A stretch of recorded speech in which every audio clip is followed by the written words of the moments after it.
Hola, soy Gabriel León y estás escuchando La Ciencia Pop, un podcast sobre historias de ciencia. Una de las películas más exitosas de todos los tiempos será el punto de partida de un complejo relato que aborda los límites de la locura y las complejidades del diagnóstico en psiquiatría. En paralelo, revisaremos la historia de uno de los estudios más audaces del siglo XX, uno que remeció a toda una disciplina y desencadenó cambios profundos en ella.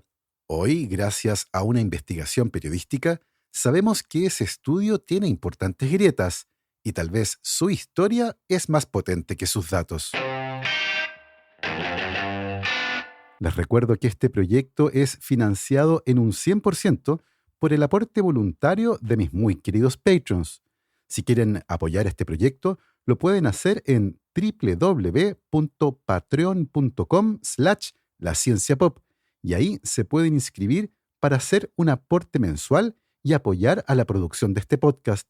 Como siempre, agradezco el apoyo de mis muy queridos patrons: Cristian Oteiza, Alberto Montt y Laura, Germaín Araya, Ana Lucía Luna, Simón Castillo Riedemann, Luciano Cisterna, Ricardo Yáñez, Cristian Fraser, la familia Helfman von de Sauer, Giuseppe Carufo, David Pelao Pérez, Michelle Baró, Pablo y Milesita Villalobos, José Tanús, Pedro Castillo, José Luis Ulloa, Luz María Hernández, Marcela Martínez, Cristóbal Orellana, Diego Riquelme, Mauricio Silva, la familia Yuri Martínez, Claudio Oyarzo y Toña, Cirilo, Fede y Pola, la familia Calanqueirolo, Alejandra Díaz, Fernando Araya, la familia de la Cruz Morales, Cosca y Banya, la familia Fuentes Schonfeld, la familia Tíez Ríos, Beatriz Geldres, Juan Catipillán, Paula Lagos, Sandra Marras, Giovanni Rosales, Olivia Artigas, Sergio Yuri Espinosa, Los Rojas Peredo y Mario Vicuña.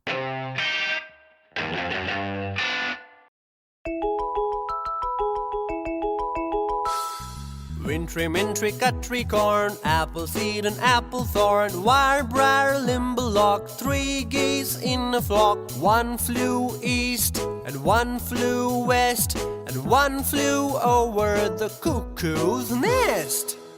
Los sorprendí, ¿cierto? Todos estaban esperando la típica música, pero lo que acaban de escuchar es una antigua canción infantil inglesa.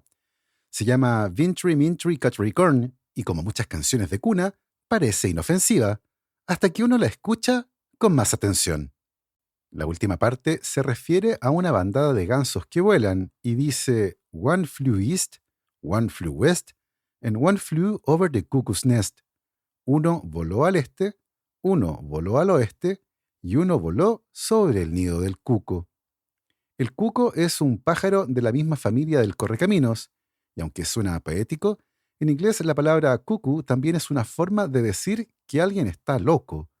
Así que el nido del cuco es también una metáfora para el lugar donde están los locos, y ese que vuela sobre el nido es alguien que se escapa, el que desafía y no encaja.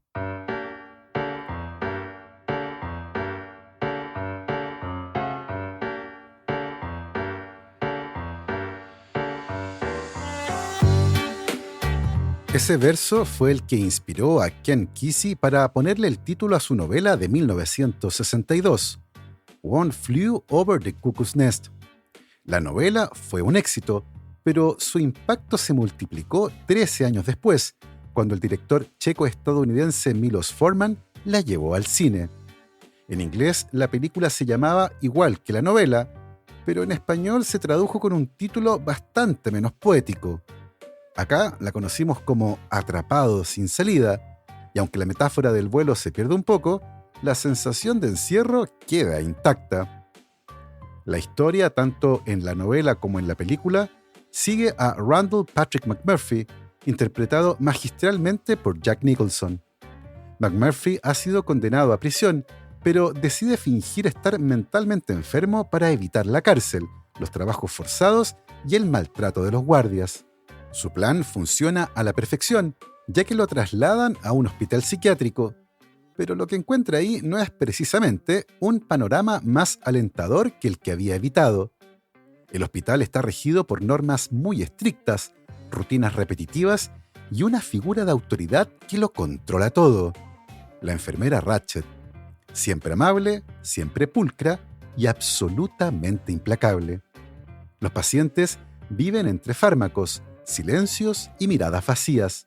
Todo cambia cuando McMurphy irrumpe con una energía completamente distinta. Se ríe, juega, desafía las reglas, organiza apuestas, convence a los otros de escaparse a pescar, les recuerda que todavía pueden ser personas, y por eso se convierte en una amenaza para el sistema entero. La película se transforma entonces en una historia sobre el poder, sobre cómo una institución diseñada para cuidar puede, en la práctica, reprimir, y cómo un comportamiento que no encaja en la norma puede ser interpretado como enfermedad. En este contexto, el título original cobra todo su sentido. Uno voló sobre el nido del cuco no es solo una frase bonita, es la historia de alguien que, aún atrapado, intenta volar por encima de todo eso, que resiste y que se niega a aceptar que la obediencia es lo mismo que la salud. La película fue un éxito arrollador y se convirtió en un clásico instantáneo. Alabada por la crítica y por los espectadores, ganó los 5 grandes premios Oscar: Mejor Película, Mejor Director, Mejor Actor, Mejor Actriz y Mejor Guión Adaptado, una hazaña sobresaliente que solo han conseguido otras 2 películas en la historia: Sucedió una noche, de 1934, y la gloriosa El silencio de los inocentes, de 1991. Pero más allá de los premios, la película dejó una marca profunda. Durante años, esa imagen del hospital psiquiátrico como una cárcel donde los guardias usan delantal se instaló en el imaginario colectivo. La figura de la enfermera Ratched se convirtió en símbolo de poder institucional frío y sin empatía. Y la historia de McMurphy en una advertencia sobre lo que puede pasar cuando alguien se atreve a cuestionar el orden en un lugar donde cuestionar lo que sea ya es sospechoso. Porque en el fondo, Atrapado sin salida no es una historia sobre la locura, es una historia sobre el control y sobre lo peligroso que puede ser un sistema que decide por sí solo quién está loco y quién no.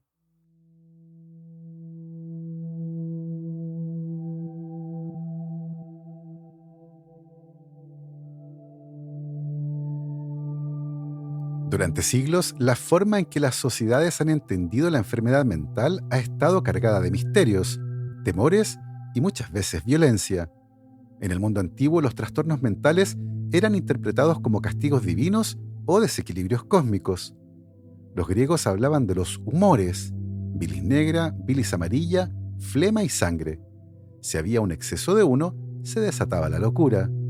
Hipócrates, por ejemplo, creía que el exceso de bilis negra causaba un trastorno del ánimo que llamó melancolía, palabra que viene del griego melania, negro, y cole, bilis. Melancolía significa literalmente bilis negra. Durante la Edad Media el panorama empeoró. En Europa muchos trastornos mentales se asociaban con la brujería o la posesión demoníaca. Las personas con comportamientos extraños podían terminar exorcizadas o en la hoguera. A falta de explicaciones médicas, se usaban explicaciones morales o religiosas. El loco no era un enfermo, era un desviado, un pecador y un peligro para la sociedad. Recién con el siglo XVIII empiezan a aparecer los primeros intentos de tratar la enfermedad mental como un problema médico. El francés Philippe Pinel, famoso por ordenar que se le quitaran las cadenas a los pacientes psiquiátricos del Hospital de la Salpêtrière en París, es uno de los íconos de este cambio.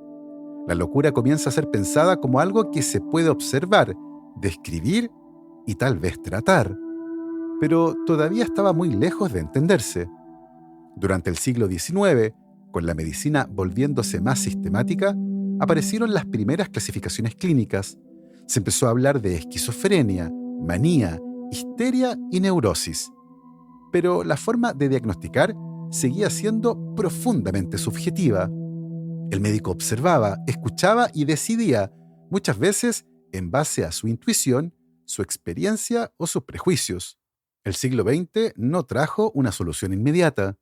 A pesar de los avances científicos, los hospitales psiquiátricos eran en muchos casos lugares de exclusión más que de tratamiento.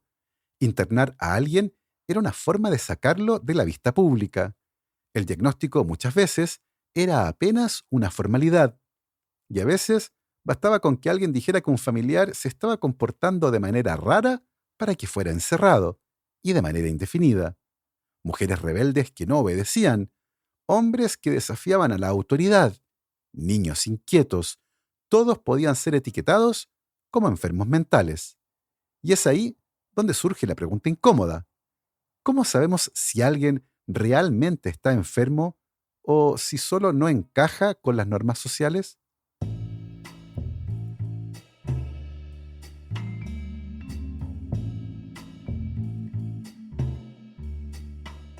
Hasta bien entrado el siglo XX no existía una forma clara y consensuada para diagnosticar enfermedades mentales.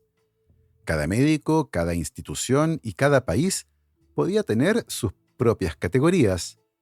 Un diagnóstico podía depender más del lugar y del médico que de los síntomas. No había pruebas de laboratorio, ni escáneres cerebrales, ni mucho menos marcadores objetivos. Solo observación clínica y mucho margen de interpretación. Ese es el contexto en el que se estrenó Atrapado sin salida, y también es el contexto en el que se publicó uno de los estudios más provocadores en la historia de la psiquiatría moderna, un estudio que remeció a una disciplina completa. En 1973, la revista Science publicó un artículo que pasaría a la historia. Su título era provocador, sobre estar cuerdo en lugares insanos. El autor, David Rosenhan, un psicólogo estadounidense que, cansado de los diagnósticos ambiguos y del trato deshumanizante en los hospitales psiquiátricos, decidió hacer un experimento muy poco convencional. Rosenhan reclutó a 7 personas completamente sanas: psicólogos, estudiantes, un pediatra, una ama de casa, incluso un psiquiatra.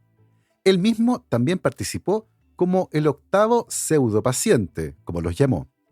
Y las instrucciones que les dio eran claras y precisas.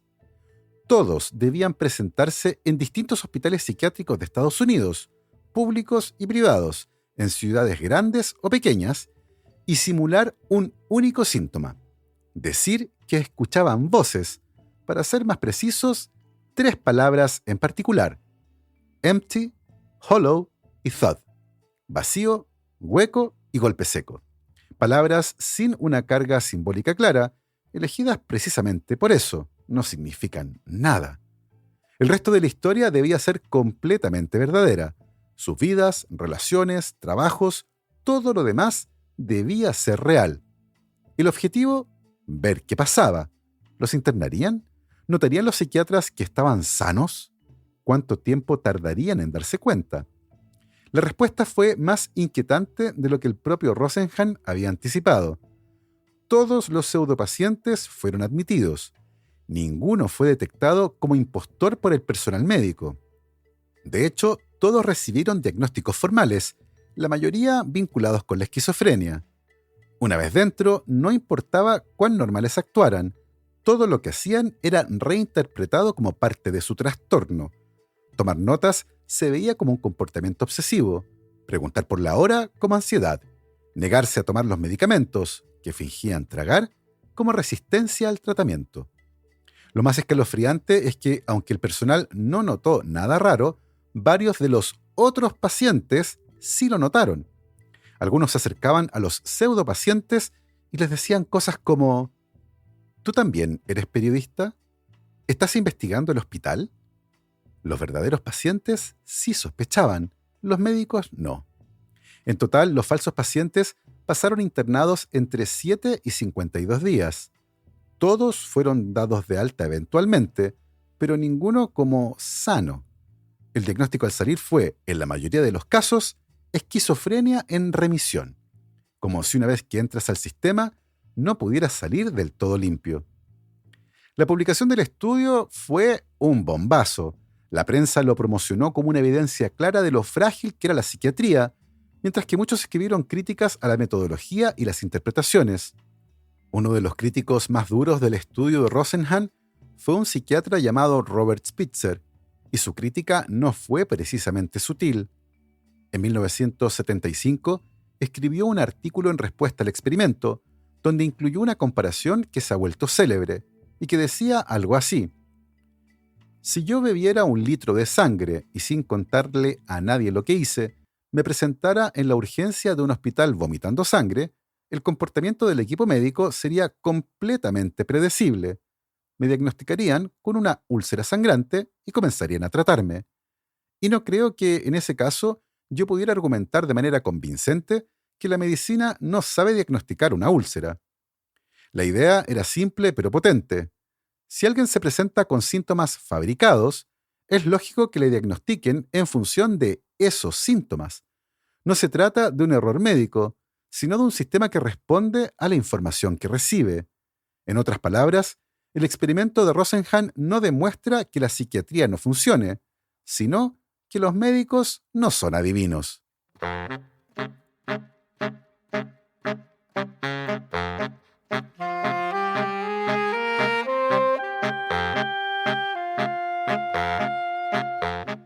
Otro crítico importante fue el psiquiatra Seymour Kitty, quien sostuvo que el estudio carecía de realismo.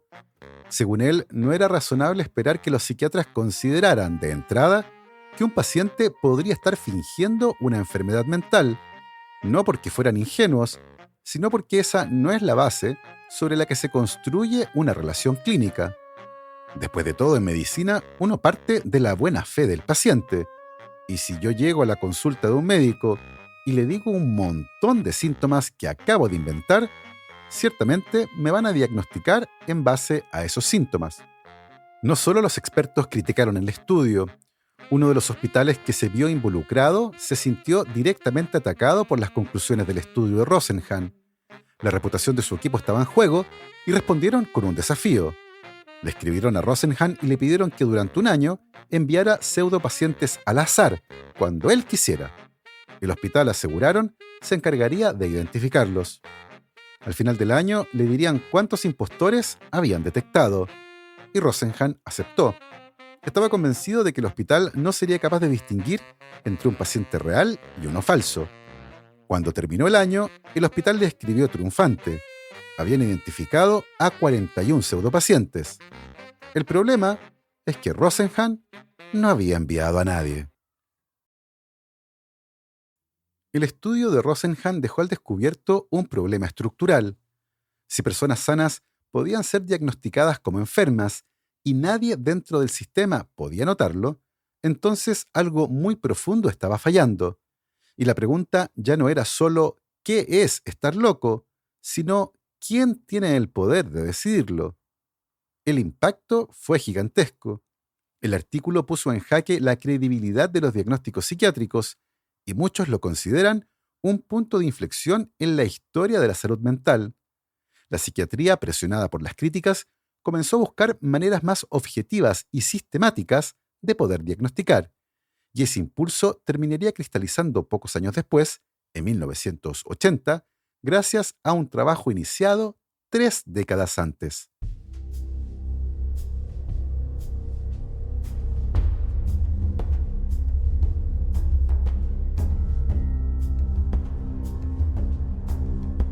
En 1952, la Asociación Estadounidense de Psiquiatría publicó un pequeño libro que con el tiempo se convertiría en una de las herramientas más influyentes de la salud mental moderna. Se llamaba Diagnostic and Statistical Manual of Mental Disorders, o simplemente DSM. Su propósito era sencillo en apariencia: estandarizar el diagnóstico de los trastornos mentales en Estados Unidos. En una época en que un mismo paciente podía recibir diagnósticos completamente distintos dependiendo del hospital o del psiquiatra, el DSM venía a poner orden. Pero esa primera edición, el DSM-1, tenía un pie en la ciencia y otro en la cultura de su época. De hecho, fue escrito con una fuerte influencia del psicoanálisis, y en sus páginas se habla de reacciones más que de enfermedades. Reacción esquizoide, reacción depresiva o reacción paranoide. Todo era interpretativo, narrativo y casi literario. Y aunque su intención era médica, no dejaba de tener ese aire de subjetividad tan propio de la psiquiatría de mediados del siglo XX. En 1968 apareció el DSM-2, un poco más amplio, pero no muy diferente. Seguía arrastrando muchas ambigüedades y todavía incluía, por ejemplo, la homosexualidad como un trastorno mental, una inclusión que hoy parece aberrante, pero que en ese momento reflejaba la visión normativa y patologizante de gran parte de la medicina. No fue sino hasta 1973, el mismo año del experimento de Rosenhan, que tras una intensa presión desde dentro y fuera del mundo académico, la homosexualidad fue eliminada del manual como enfermedad. Hasta ese momento el DSM era más una guía interna que un referente mundial. Pero eso cambió con la llegada del DSM-3 en 1980, y el cambio fue radical. Bajo la dirección del psiquiatra Robert Spitzer, el nuevo manual buscó dejar atrás la ambigüedad narrativa y abrazar una lógica más médica y objetiva, casi matemática. El DSM-3 introdujo criterios diagnósticos específicos, como si se tratara de una receta. Para diagnosticar este trastorno, deben cumplirse al menos 5 de los siguientes 9 síntomas durante al menos 2 semanas. Así, se intentaba hacer del diagnóstico un proceso replicable, verificable y sistemático. En vez de interpretar, se clasificaba. En vez de hablar de conflictos internos, se hablaba de síndromes definidos por síntomas observables. Se eliminó casi por completo la terminología psicoanalítica. El resultado fue un manual mucho más claro y, sobre todo, mucho más útil para la investigación, la epidemiología y las compañías de seguro, que ahora tenían un código para cada trastorno y un marco para decidir qué tratamientos cubrir. El DSM-3 tuvo un éxito inmediato. Fue adoptado por clínicas, hospitales, universidades e incluso influyó en cómo se entrenaban a los nuevos psiquiatras, y marcó el inicio de lo que algunos llaman la era de la psiquiatría biológica, la búsqueda de una base neuroquímica o genética para cada trastorno, la idea de que la mente podía estudiarse como un órgano más. Pero no todos estaban contentos, porque con la estandarización vinieron otros problemas. El diagnóstico se volvió más rígido, se multiplicaron las categorías, se comenzó a etiquetar con más facilidad, y con eso surgieron las preguntas. ¿Estamos describiendo enfermedades reales o estamos creando etiquetas para conductas que simplemente se desvían de la norma? ¿Qué se gana y qué se pierde cuando se convierte la mente humana en un catálogo de códigos? Lo cierto es que con cada nueva edición, el DSM fue creciendo. El DSM-4, publicado en 1994, y el DSM-5 en 2013, agregaron más categorías, refinaron criterios, eliminaron algunos diagnósticos y crearon otros nuevos. El manual pasó de tener un poco más de 100 páginas en su primera edición a más de 900 en la quinta. Y aunque sigue siendo la referencia más utilizada en el mundo para diagnosticar trastornos mentales, el DSM ha sido también objeto de duras críticas. Antes por su falta de base biológica clara, después por su tendencia a medicalizar aspectos normales de la vida, hoy por su dependencia del consenso de comités más que de la evidencia sólida, y claro, por el poder que tiene para definir quién está sano y quién no, porque al final, como mostraba Atrapado sin salida, y como revela el experimento de Rosenhan, la línea entre lo normal y lo patológico nunca es tan clara. Y aunque el DSM ha intentado trazar esa línea con más precisión, todavía hoy seguimos discutiendo dónde poner esa línea y quién debería tener el lápiz. Durante décadas, el estudio de David Rosenhan fue celebrado como una obra maestra del pensamiento crítico, una demostración brillante y audaz de cómo la psiquiatría, en un contexto institucional, podía fallar estrepitosamente a la hora de distinguir lo cuerdo de lo insano. Pero con el paso del tiempo, y con una mirada más rigurosa, empezaron a surgir dudas, no sobre la importancia del tema que planteaba, sino sobre la forma en que lo planteó. Después de todo, los pseudopacientes de Rosenhan llegaron a los hospitales diciendo que escuchaban voces, y en el contexto clínico de los años 70, y también hoy, ese tipo de alucinaciones auditivas son un síntoma claro de psicosis, y más específicamente de esquizofrenia. Internar a una persona que reporta ese tipo de experiencia no es un error, es el protocolo esperado. La crítica apunta entonces a que el experimento no prueba un fallo del diagnóstico, sino una consecuencia natural de presentar síntomas falsos.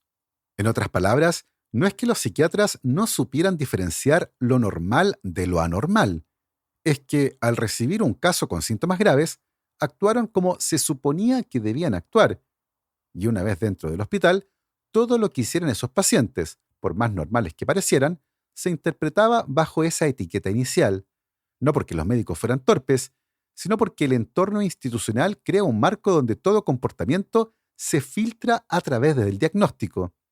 Además, los pseudopacientes no eran completamente pasivos. Se comportaban de forma que podía resultar sospechosa. Tomaban notas constantemente, algo muy poco común en un entorno hospitalario, y se negaban a tomar los medicamentos, aunque fingían hacerlo. Esas actitudes en un paciente real también serían señales preocupantes.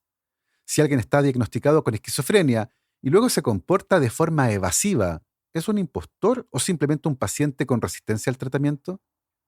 Otro punto débil del estudio es la falta de documentación detallada. No se especifica con claridad qué hospitales participaron ni cuántos médicos evaluaron a cada pseudopaciente. No hay grabaciones, ni transcripciones, ni datos clínicos verificables. Toda la información que se tiene proviene del propio Rosenhan y de los informes escritos a posteriori por los voluntarios. Es decir, el experimento carece de transparencia metodológica, algo que en cualquier otro campo de la ciencia sería motivo de alerta. También se ha cuestionado la interpretación que hizo Rosenhan de los resultados. Por ejemplo, que todos los pseudopacientes fueron dados de alta con diagnóstico de esquizofrenia en remisión, y eso no es necesariamente una condena. Puede verse también como una forma de reconocer que ya no presenta los síntomas que tuvo en algún momento. Pero Rosenhan lo presenta como una señal de que el sistema nunca los consideró realmente sanos, aunque lo estuvieran desde el principio. En resumen, el experimento fue poderoso en términos simbólicos, pero frágil como evidencia empírica. Su impacto cultural fue enorme, pero su valor científico es, hasta hoy, objeto de debate. Eso no quiere decir que su crítica de fondo no fuera válida. Lo que reveló con algo de fuerza bruta es que el diagnóstico psiquiátrico era una construcción compleja, influida por el contexto, por las expectativas, por el lenguaje y por el poder. Y que a diferencia de otras áreas de la medicina, en salud mental no basta con encontrar un virus, un tumor o una fractura. Muchas veces el diagnóstico se construye entre la mirada del profesional, la historia del paciente y el sistema en el que ambos están atrapados. Como sea, la historia del estudio de Rosenhan es tan fascinante que recientemente atrajo la atención de una periodista curiosa, una que comenzó a escarbar donde nadie había escarbado.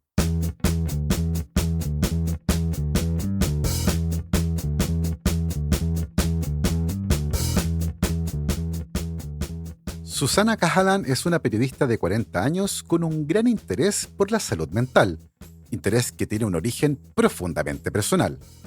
A los 24 años, Cahalan fue hospitalizada tras empezar a mostrar síntomas extraños: paranoia, alucinaciones, cambios de ánimo extremos y confusión.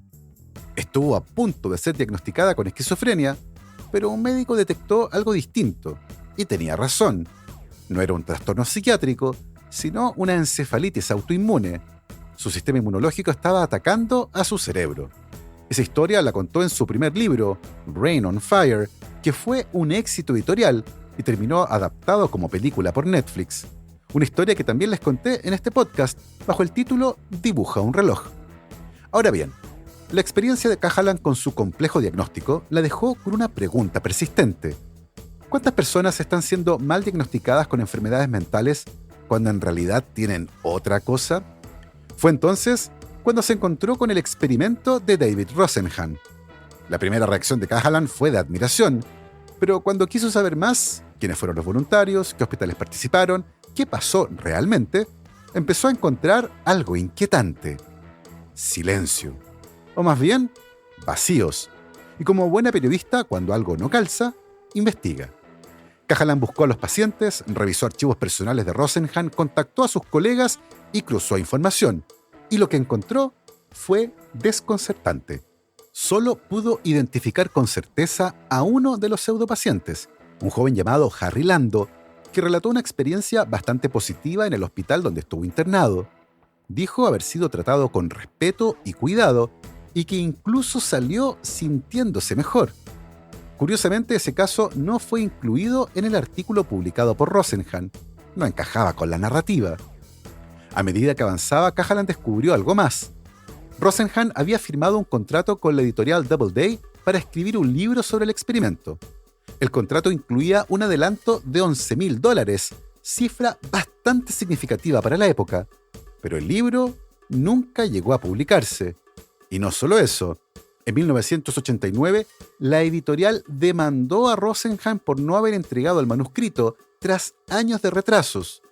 Rosenhan finalmente canceló el proyecto editorial y devolvió el adelanto. Toda la evidencia encontrada por Cahalan apuntaba a un posible escenario. Tal vez Rosenhan no logró reunir evidencia suficiente, o tal vez sabía que su relato completo y real no resistía al escrutinio editorial. El hecho de devolver el dinero sugiere que reconocía, al menos internamente, que no podía sostener una historia completa sin que afloraran las contradicciones, las críticas o incluso las demandas. Al terminar su búsqueda, lo que Cahalan encontró fue la falta de información. Los hospitales involucrados no estaban identificados, no había registros clínicos verificables, los detalles de todo el proceso eran vagos y toda la historia dependía absolutamente de la palabra de Rosenhan y de unas pocas notas personales sin respaldo empírico. Luego de su investigación, Susanna Cahalan publicó su segundo libro, The Great Pretender, El Gran Estafador. Lo escribió no para destruir a Rosenhan, sino para complejizar su figura. No era un impostor ni un villano, era un investigador brillante, pero quizás demasiado seducido por el impacto de su propia idea. Su artículo, corto y provocador, se convirtió en una pieza icónica de la crítica a la psiquiatría. Pero el libro que debía expandir esa crítica nunca llegó, y tal vez en esa ausencia hay algo simbólico, porque lo que The Great Pretender revela no es solo la fragilidad de un experimento, sino la fragilidad de nuestras certezas y sobre lo fácil que es que una historia potente se imponga incluso cuando los datos no la sostienen del todo. En 2023, el historiador de la psiquiatría Andrew School escribió un artículo titulado Rosenhan Revisited: Successful Scientific Fraud. School afirma que todo sugiere que el estudio, aunque influyente, fue un caso de fraude científico espectacularmente exitoso. Señala que el artículo original generó un cambio profundo y que incluso presionó para la creación del DSM-3 y que sigue siendo citado cientos de veces al año. Pero claro, la investigación de Cahalan entrega una nueva mirada, una llena de grietas. Los datos son imprecisos, muchas afirmaciones no tienen respaldo documental y las instituciones que se supone fueron evaluadas ni siquiera están identificadas. Además, apenas hay evidencia directa de los supuestos 8 pseudopacientes, solo 2 nombres, uno de los cuales ni siquiera se ajusta al relato oficial. La revista incluso tituló el artículo con la acusación directa: fraude científico exitoso. Muchos creen que Rosenhan no solo exageró con los datos, sino que creó una narrativa poderosa sin base empírica sólida. Con esta revisión de School, el experimento de Rosenhan deja de ser una historia heroica y se revela como una mezcla compleja de observación real, interpretación cuestionable e incluso fabricación parcial. Pero aunque sus bases puedan ser frágiles, su impacto fue real. Y eso nos lleva a preguntarnos: ¿puede algo valioso surgir de un experimento con datos dudosos? ¿Cuánto podemos confiar en la narración científica cuando no se hacen públicos los datos? ¿Y qué implica para un sistema de diagnóstico aún dominado por relatos y etiquetas? La revista New Scientist describió el estudio de Rosenhan como el experimento fallido que destruyó la confianza del mundo en la psiquiatría. Y aunque el juicio puede sonar exagerado, lo cierto es que sus efectos sí fueron profundos. El estudio generó cambios, reformas y una dosis de autocrítica importante dentro del campo, pero también dejó una sombra. Hoy sabemos que, desde entonces, la psiquiatría ha avanzado enormemente. Hay mejores herramientas, diagnósticos más precisos y una conciencia mayor sobre los sesgos institucionales. Y al final del día, también es importante no caer en el error inverso, que una crítica potente, pero frágil en sus fundamentos, sirva para descalificar a un campo entero. La historia de Rosenhan es fascinante y compleja, pero también es una advertencia, no solo sobre los límites del diagnóstico, también sobre el poder de una buena historia, incluso cuando los datos no terminan de sostenerla. Así hemos llegado al final de este interesante episodio. Espero que lo hayan disfrutado. Yo me despido como siempre, agradeciendo el apoyo incondicional de mis muy queridos Patreons. Paola Oyarzún, el artista Ariel Guerrero, Rhonda Butler, Bruno Gisling, Silvana Cartagena y Gabriel Chimino, Andrea Méndez, Guillermo, Sebastián y Celeste Acuña, Edu Arnelo, Mr. Corner, Juan Francisco San Martín, Juan Pablo Cortese, Gail Jewell, Javier Ocaranza, J. Pérez, Matías y Chay, la familia Verdugo Enríquez, Andrés Arias, Martina y Gaspar Fernández, César Antonio Cid, la familia Moya Velázquez, Liliana Guzmán, Jordi Torras, Katia Ramírez, Rolando Cosio, Víctor Bucarey, Julio Serrano, Javiera Castro, Wolfram Gurlich, la familia Gallegos Iturriaga, Maricruz Ormeño, Los Piñones Guísica, Playita Restobar Guanaqueros, Joel Moya, Rodrigo Salas, Luciano Santana, Alecito Enríquez, Tumbo y Aceituno Crisóstomo, Manguito, Daniela Millavil, Carlos Schwarzenberg, Jonathan Ramírez, Claudio Fuentealba, Marc Rolk, Karina y Agustín Valenzuela, Laura Carrasco, Martina y Julieta Moscoso, La Cervecería Intrínsecal y Lorena Bravo. Nosotros nos volvemos a encontrar el próximo viernes. Que esté muy bien, cuídense mucho, lávense las manos y por supuesto, que la ciencia los acompañe.